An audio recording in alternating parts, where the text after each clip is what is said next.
you.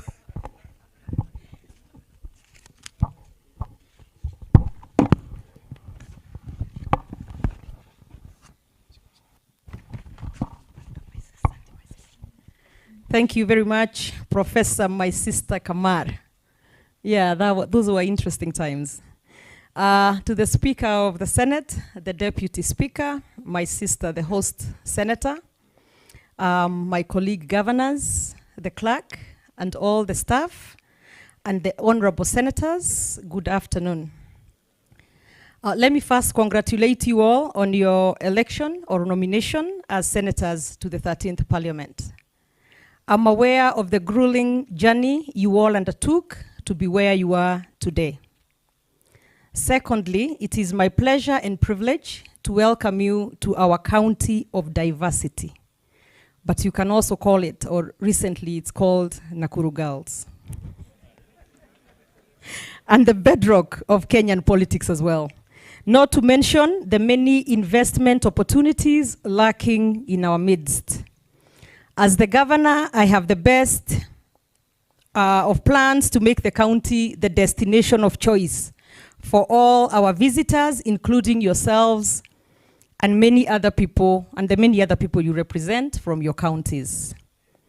Honorable senators, the request to make these opening remarks as you embark on your long 5 years as senators is not only a privilege, but a great honor from the Senate. Granted, this is my first time to interact with you following my election as the governor.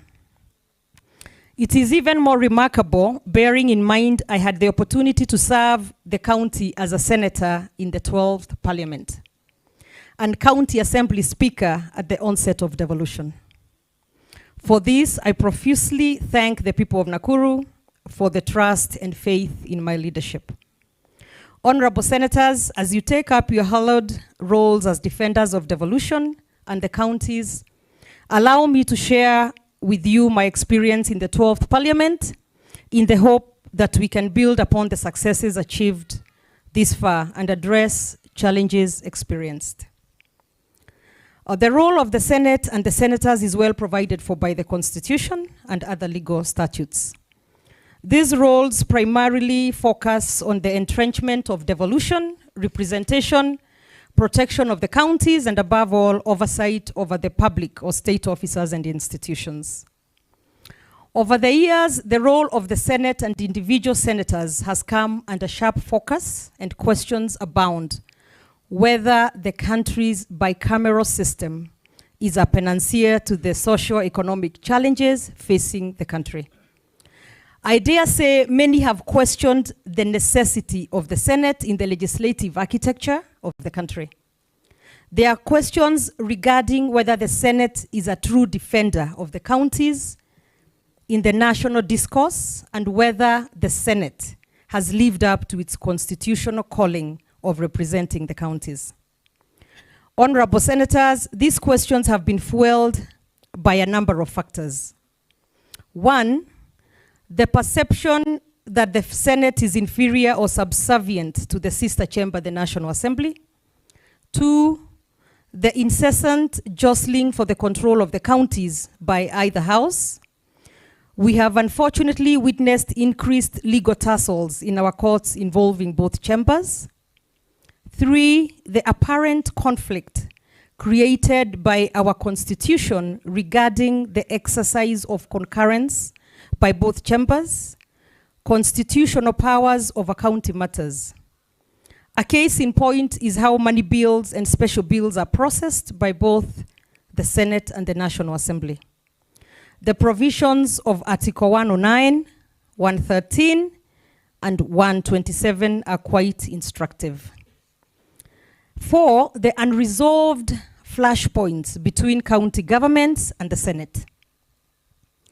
Questions abound on whether the Senate is usurping the powers of county governments relating to enactment of laws in line with the 4th schedule. Further, the jury is still out if county public or state officers should concurrently be subjected to the oversight of both the Senate and the county assemblies.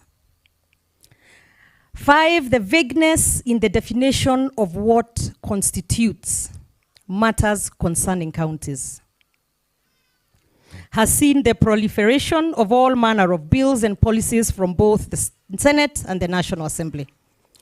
Honorable Senators, the outlined challenges, among others, must be confronted head-on since they undermine the authority of the Senate, imperial devolution, and undermine the will of the people. The Senate must urgently work on these perceptions and realities. In an attempt to address the integrity, fiefdom battles, and the constitutional shortcomings, I urge the Senate to, among other things, set up a dispute resolution mechanism between the two chambers and county governments.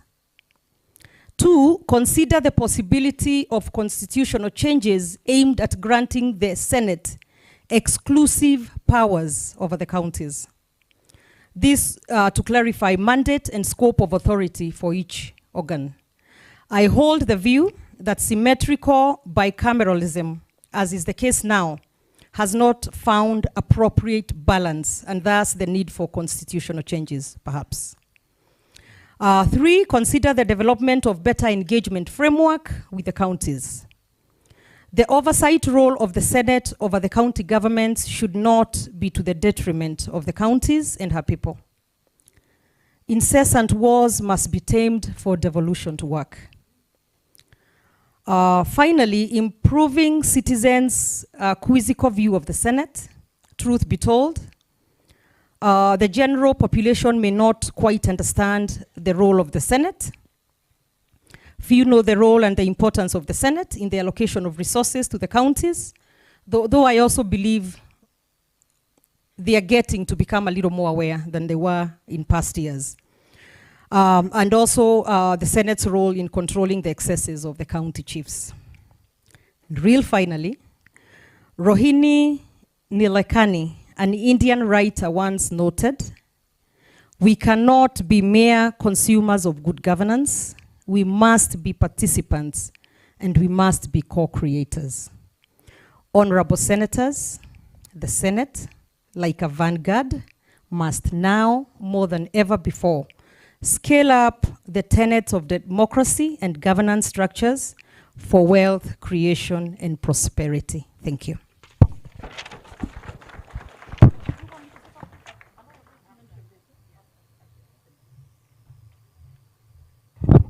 Thank you very much, Senator.